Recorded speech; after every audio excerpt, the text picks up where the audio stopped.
সারাদিন শুধু স্লোগান দিলে রাজনীতি হবে না বাবা। শহীদ যা করছে তা করতে হবে।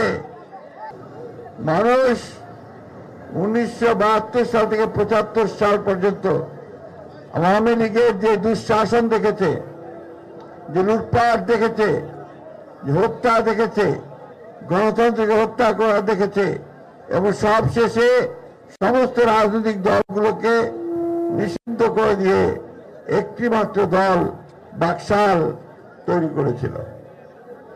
বন্ধুগণ, সমস্ত পত্রিকা বন্ধ করে দেওয়া হয়েছিল, কোন বাক স্বাধীনতা ছিল না, কেউ কথা বলতে পারত না, এবং সমস্ত মানুষের যে ন্যূনতম যে মানবিক অধিকার, সেই মানবিক অধিকারগুলো শেখ মুজিবুর রহমান কেড়ে নিয়েছিলেন।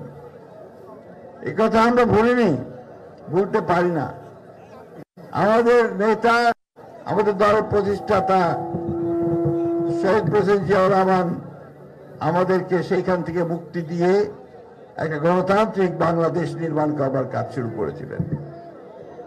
আগে ছিল মাত্র একটা দল বাকশাল, আর উনি করলেন অনেক দল, বহু দল।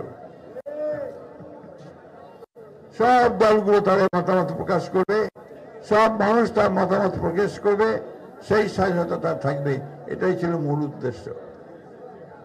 শুধু তাই নয়, একদিকে যেমন তিনি এই রাজনৈতিক কাঠামো পরিবর্তন করলেন, মানুষের অধিকার ফিরিয়ে দিলেন, অন্যদিকে তিনি অর্থনীতিতে একটা বৈপ্লবিক পরিবর্তন আনলেন।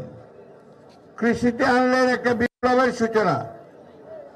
যে বাংলাদেশে 1974 সালে ভয়াবহ দুর্ভিক্ষ হয়েছিল, লক্ষ মানুষ না খেতে পেয়ে মারা গিয়েছিল আওয়ামী লীগের দুঃশাসনের কারণে, সেই বাংলাদেশকে 75, 76, 77 সালে তিনি উদ্বৃত্ত ধান উৎপাদনের দেশে পরিণত করলেন এবং বাংলাদেশ থেকে ধান রপ্তানির ব্যবস্থা করলেন। বন্ধুগণ, প্রতিটি কলকারখানায় উৎপাদন বন্ধ হয়ে গিয়েছিল, সেই কলকারখানাগুলিকে খুলে দিয়ে 3 শিফটে কারখানা চালু করার ব্যবস্থা করলেন। তিনি গ্রাম থেকে গ্রামান্তর খাল খনন কর্মসূচি গ্রহণ করলেন। যে নদীগুলো, খালগুলো মজে গিয়েছিল, এই দাঁড়াও, স্লোগান পড়া দিলেও চলবে, সারাদিন শুধু স্লোগান দিলে রাজনীতি হবে না বাবা।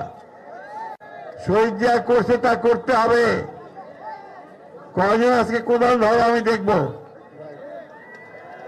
দেখবো যে কয়জন আজকে এই পরিষ্কার করার জন্য নাপস ডোবায়। শুধু মুখে কথা চিৎকার করে স্লোগান দিয়ে তালি দিলে হবে না। শহীদ জিয়া যা করেছে আমাদেরকে তাই করতে হবে। আমাদের নেতা তারেক রহমান সাহেব আমাদেরকে করতে যা নির্দেশ দিচ্ছেন তা আমাদের করতে হবে। আমাদের নেত্রী খালেদা জিয়া আমাদেরকে যে পথ দেখিয়েছেন সেই পথে আমাদেরকে চলতে হবে, তাই না?